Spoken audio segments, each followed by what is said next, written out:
Hey everybody, so this is a little trick I've been using to route these internal cables. In case this bike, it's a giant time trial bike that we need to replace the rear shift cable. So basically I've cut the end of the cable off there where it goes into the shifter, and then just pulled the inner wire out. So basically I've just got a chunk of inner wire running through the frame. That's basically the old cable. I pulled the old housing out. So basically an easy way to, I tried to just run housing over this cable, but it was getting stuck. So I'll show you kind of another little trick that's easy. So basically I've got, like I say, just a piece of inner wire running through. So what I like to do is I'll take a piece of, I'll put a link to it, but a piece of like the little PTFE tubing. Sometimes you'll see it on bikes, frames, new bikes. They'll just have the tubing running through the frame, and then you can just run your inner wires through that.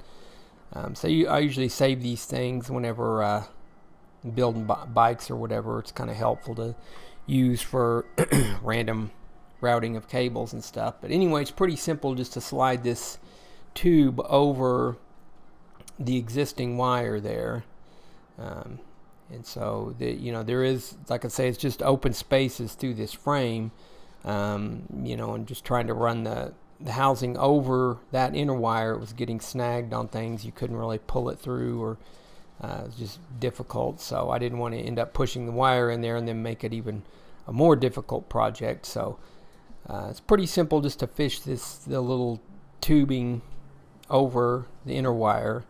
And here I'm just pushing it through, and now it's starting to come through the back side, just one continuous piece. So I pull my inner wire out, and so now I've basically got a tube running through. And then if you're assembling a new bike or something, sometimes this is the state that it's going to come in. So anyway, back to the tip.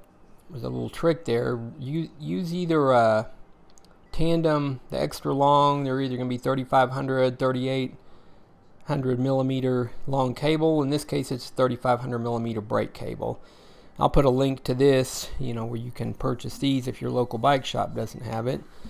So basically I took this is the old housing, measured and cut a piece of new housing, and then I just slipped that is shift housing, but the brake cable wheel slipped through it in a pinch there. So got it through, and then we've got another basic bike length's worth of cable extending past that. So what I'll do at this point is just take my excess inner wire, run it through the tube, which it'll just glide right through. So you're going to slip the whole thing through, and then once you got the full length of steel inner wire running through, you can see it's starting to come out just now through the back end. So once I got it to this point, it's sticking out. I'll just pull my Teflon tube off and save that for another job later, and I've got something solid to pull on. And then you've got the end of the head there of the cable that pulls against the housing, so it, you can kind of do a push-pull, and it'll just pull right through the frame. So it gives you something to pull on, get a grip on that cable. And so there we are, got our cable routed, ready to put a new cable if need be on the extension there, or this one was actually fine. So I'm just gonna hook it all back up, run my inner cable through, and we're good to go. It's pretty simple. So yeah, I usually like to keep one of those tandem cables on hand just for this specific job. Makes a great little tool. It's more expensive than a normal cable, but works great in a pinch. So anyway, yeah, that's going to do it for this one.